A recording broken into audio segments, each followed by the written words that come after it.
Halo semuanya, perkenalkan lagi aku Olive yang bakal ngajarin kalian matematika di paket B pertemuan kedua ini. Materinya itu yang buat pertemuan kali ini yaitu persamaan kuadrat nih guys. Sebabnya ada persamaan kuadrat itu sendiri, analisis persamaan kuadrat, diskriminan, dan mencari akar-akar persamaan.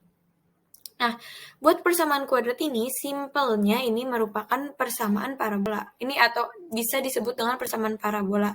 Dan kenapa dia bilang kuadrat? Karena yang penting dalam sebuah persamaan itu yang penting dia punya variabel yang ada kuadratnya. Kalau misalkan nggak ada ini dan nggak ada ini, nggak ada bx dan c, dia bakal tetap disebut dengan persamaan kuadrat. Kayak misalkan ini, kan ini tuh sebutannya bx-nya tuh berarti ada, tapi koefisiennya itu b-nya ini 0, ini juga 0 gitu. Itu masih nggak apa-apa. Kalau a, dia harus ada angkanya, nggak boleh 0. A tidak boleh sama dengan 0 gitu. A disebutnya sebagai koefisien dari x kuadrat, sedangkan B disebutnya sebagai koefisien dari variabel x, sedangkan yang C merupakan konstanta, atau dia angka aja bebas gitu. Ya, ini bentuk umumnya kan jadinya.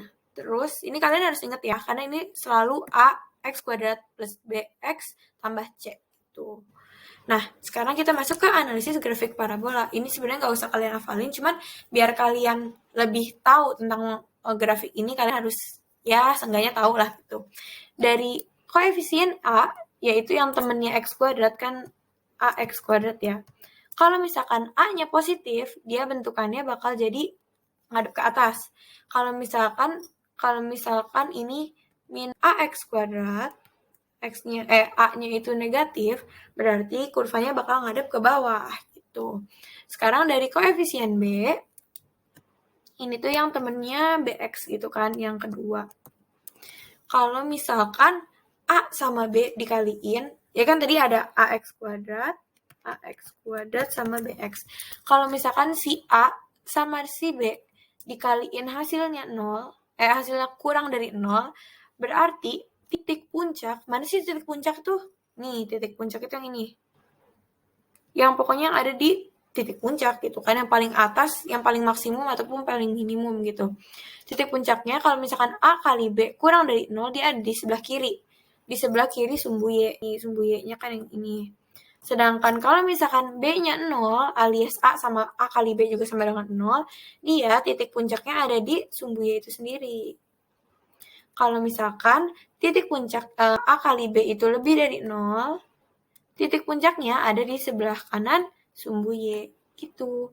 Nah, kita tuh bakal sering nyari sumbu simetri. Sumbu simetri itu ini nih, kayak dalam parabola, dia tuh simetrisnya tuh di mana? Dia bisa dibelah tuh dengan sama sisi itu yang mana gitu kan.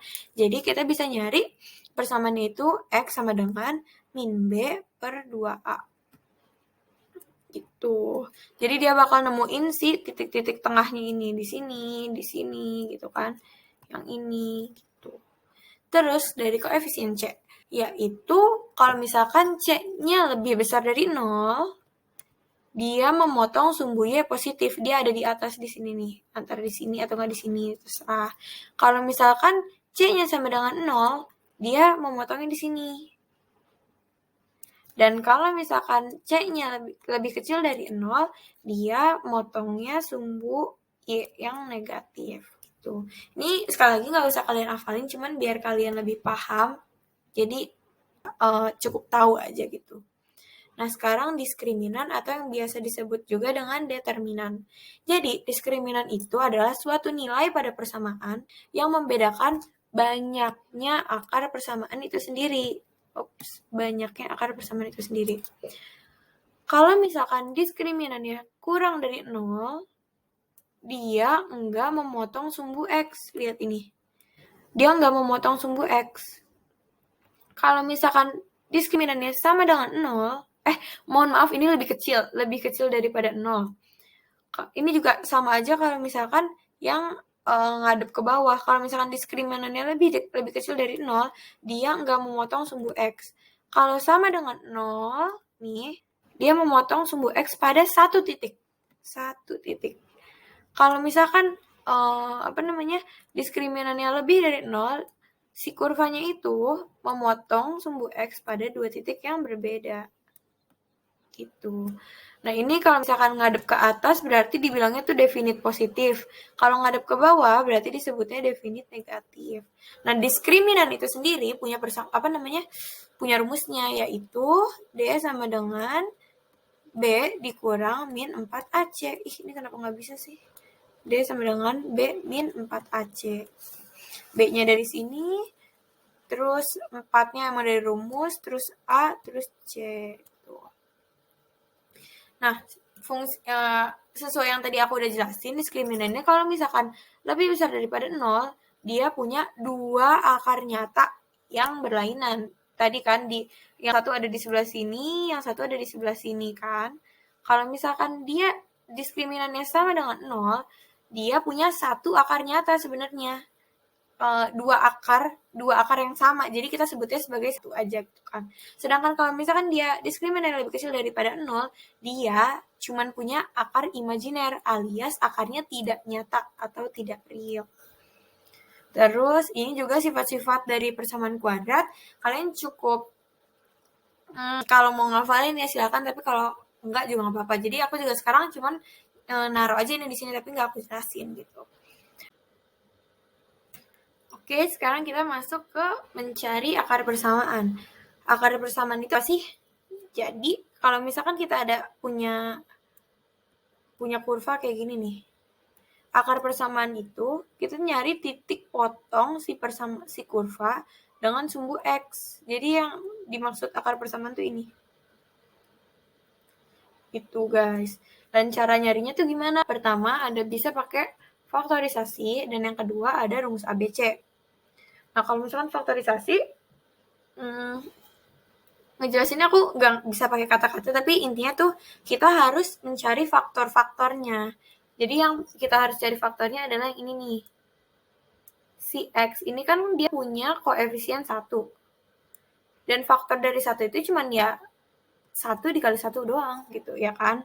Sedangkan yang 6, dan kita cari faktor yang ini yang paling belakang. Habis yang paling depan, paling belakang. Si 6 ini faktornya itu ada 6 kali 1 dan juga 3 kali 2, ya gak? Nah, ini tuh kita tulis sebagai kayak gini. Faktor dari X kuadrat kita tulis kayak gini, 1 sama 1. Sedangkan yang dari 6 kita tulis 6 sama 1. Habis itu gimana? Kita kali silang. Ini 1 ini dikali dengan 1 ini, terus taruhnya di bawah. Sini, terus yang ini dikaliin sama 6, sama dengan 6. Dan kalian jangan lupa buat ngecekin tanda ininya. Nah, sekarang tujuannya adalah dari angka 6 sama 1 ini, kita bisa nggak kalau dikaliin hasilnya jadi plus 6, dan kalau dijumlahin hasilnya jadi minus 5. Ini tuh sebenarnya bisa kalau dijumlahin jadi minus 5. Caranya 6-nya dikasih minus kan. Minus 6 tambah 1, 1 dikurang 6 hasilnya minus 5. Tapi kalau min 6 dikali 1 hasilnya enggak 6, bukan positif 6. Jadi ini bukan faktornya. Jadi ini bukan, kenapa nggak nyata? Ini jadi bukan bukan faktor-faktornya. Sekarang kita coba nih. Pakai yang 3 kali 2. Yang X-nya kan tetap kan cuma 1. Jadi kayak kita tulis 1, ini 1. Terus 3 kali 2. Ini bisa dibolak-balik ya. Kalau misalkan kalian nggak nemu dengan urutan kayak ini, berarti bisa kalian balik gitu. Terus kita kali silang lagi. 1 yang atas dikali 2. Berarti 2. 1 yang bawah dikali 3. Berarti 3. Taruhnya di situ. Dan gimana caranya si angka 3 sama 2 ini kalau dijumlah hasilnya minus 5, dan kalau dikali hasilnya positif 6. Biar jadi penjumlahan yang hasilnya minus 5, kita bisa tahu nih, yaitu minus 3 sama minus 2, ya gak?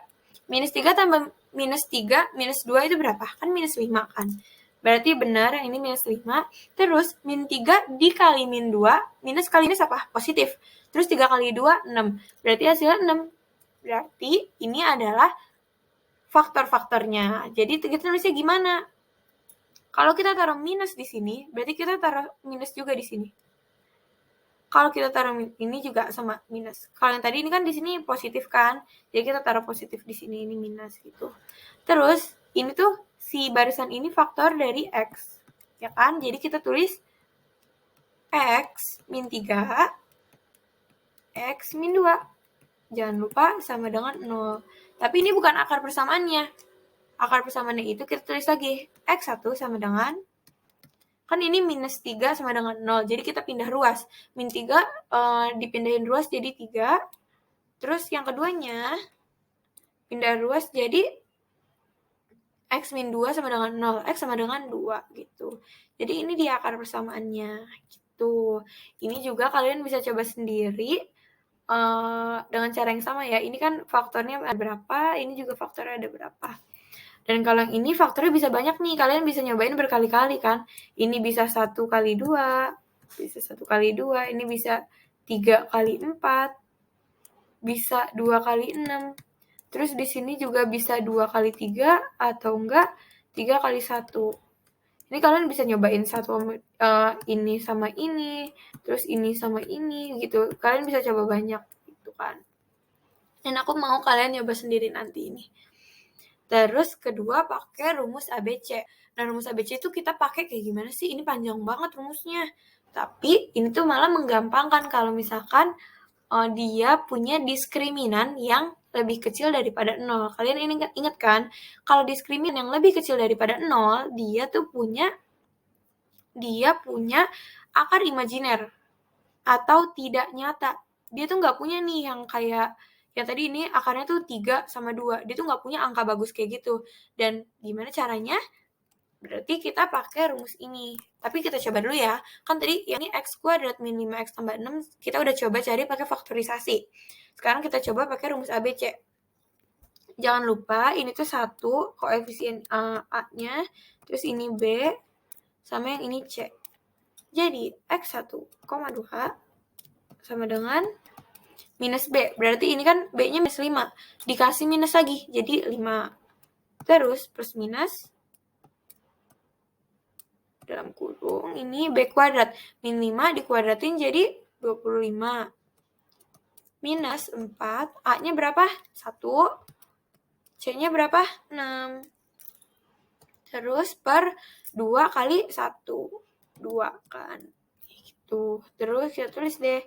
5 plus minus 25 dikurang 4 kali 1 kali 6, 24. 25 kurang 1, 25 kurang 24 sama dengan 1 maksudnya.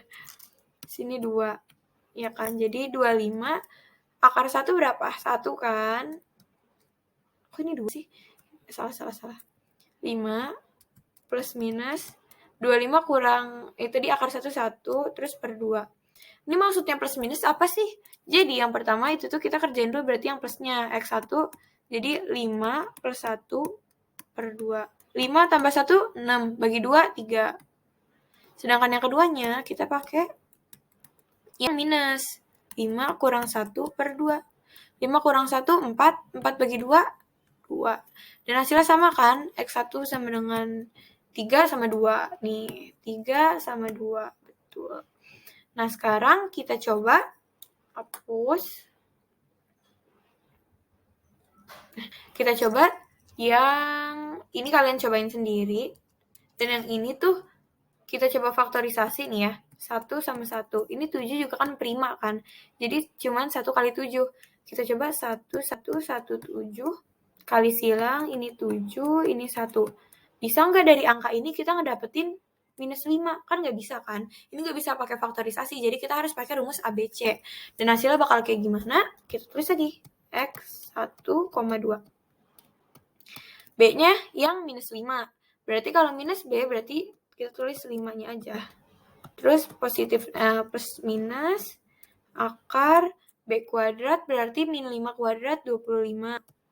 Dikurang 4 dikali, ini koefisiennya kan 1, ini A, ini B, ini C.